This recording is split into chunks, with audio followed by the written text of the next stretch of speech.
এখন চ্যানেল। তো এখন দুপুরবেলা আমি একটু হাঁটছিলাম, তারপর একটা সাইকেল গ্যাংয়ের মেম্বার চলে এসেছে বাইরে বলে আমার অনেক ভয় হচ্ছে, কেন কি ও আমাদের ঠুকে দেয় পুরো। আমরা যেরকম সাইকেল গ্যাং এমন যে একজনকে ঠুকবে তো সবাই মিলে ওকেই ঠুকবো। মানে ভাবো এখানে একটা লোক আছে যে আমাকে মারলো, হ্যাঁ, আমাদের সাইকেল গ্যাংয়ে যদি কেউ একজন দেখে সবাইকে একবার কল দেয়, সবগুলো আইসে ধরবে ওইটাকে।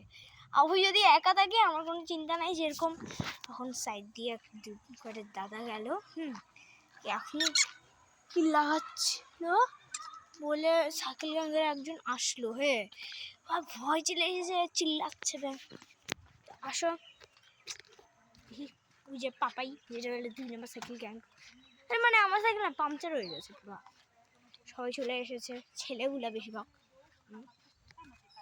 তো নীল পাপাই ওরা দুজন বেস্ট ফ্রেন্ড এমনই মনে হয়।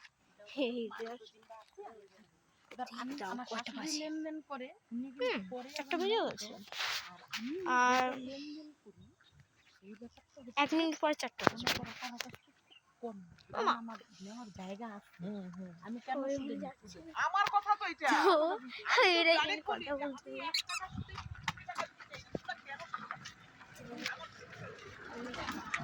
চাই না। গাইস চলো চলো, হেডফোনও বাই বাই করে দে, বাই বাই, আমি পরে দেখা হোক।